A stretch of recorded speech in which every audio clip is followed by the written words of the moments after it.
Hello and welcome to VR Reviews. Today we'll be reviewing the WWE Elite Series 46 Finn Bálor. So yes, here we have my first Elite Finn Bálor, and personally this is my least favorite one of the ones that they've done so far. My favorite's probably the first one, and then I really like the SummerSlam one that's going to be coming out soon. I'll probably pick that one up as well.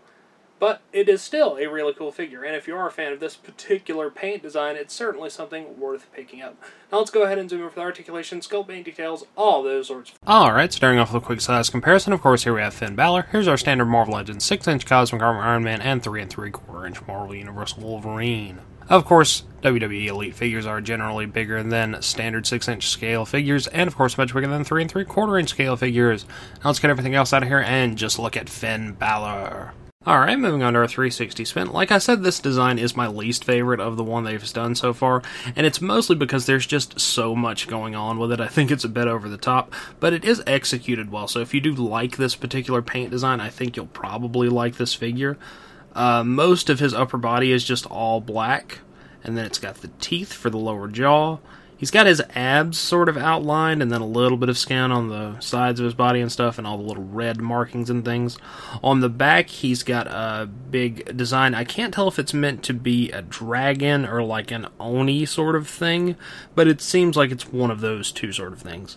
And then moving on down, his trunks have some of that red design on it, and then one of his legs is red with the black designs, and one of the other one is unpainted with the black designs. And down onto the boots, he has one black knee pad and one solid black boot, and one black knee pad with red designs, and one black boot with red designs.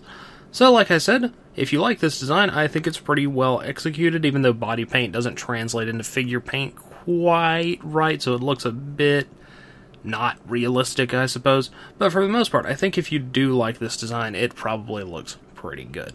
And I don't hate it, it's not my favorite. Now let's go ahead and zoom in on his head sculpt. Head sculpt wise, the actual sculpt I'm pretty sure is the first Finn Bálor head sculpt. I think it's the same. It's kind of hard to tell with all the paint. And then painting wise, the hair is painted brown and sculpted reasonably. And then he has this little symbol on his forehead. He's got the white around the eyes, and he's got his upper teeth there on the lower half of his face. All in all, certainly resembles the proper paint. Nothing to really complain about there, although you certainly cannot really see the actual sculpt of the face that much if that was something you were interested in. Now let's go ahead and zoom out and look at some articulation. Articulation-wise, Finn Bálor has pretty standard WWE Elite articulation. Ball peg in the head that goes forward and back, side to side. Ball joint shoulders going in and out, forward and back. Bicep cut. Single joint elbow. Wrist hinge and rotation. Nice abdominal joint. Waist cut.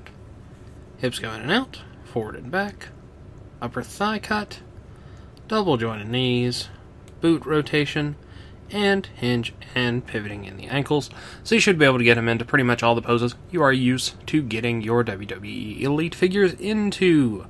Now let's go ahead and move on to some accessories. Accessories-wise, Finn Bálor does come with a few things. He has his removable parts, which are his headdress, and his two wristband streamer thingies that he wears.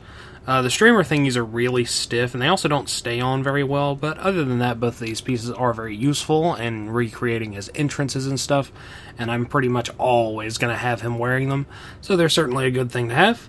And then he comes with one of these little cardboard backdrop stand things that they've been doing a lot recently.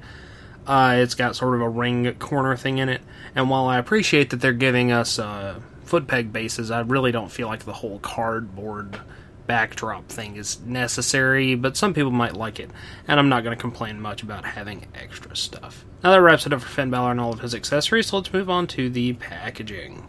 Packaging-wise, you get your pretty standard WWE Elite packaging. Includes Demon entrance attire. You got your NXT logo up there at the top. Big window, Series 46, Finn Bálor, collect exclusive diorama display, Elite Collection. And on the back, you get a big picture of Finn Bálor, some little stats, and the other figures that are available in this wave. John Cena, Sheamus, Rusev, and Booker T and Stevie Ray and their Harlem Heat sort of guises. I don't know about getting anything else from this wave. I wouldn't be against having a Sheamus and a Rusev, but I don't know if those are the specific ones I want to get. And I wouldn't be against having Harlem Heat either, so it's possible I will get some of these other things and review them, maybe. As always, these are good for in or out of package display. So yeah, Finn Bálor. Alright, that wraps it up for Finn, so until next time, goodbye. Thanks for watching one of my videos. If you enjoyed it, feel free to like the video or subscribe if you would like to see my future content. If not, run away. Run away and never return. Also, feel free to support me on Patreon at patreon.com/vrreviews. Follow me on Twitter at VenomRaptor09, or follow me on Instagram at instagram.com/vrreviews. Thank you, and goodbye.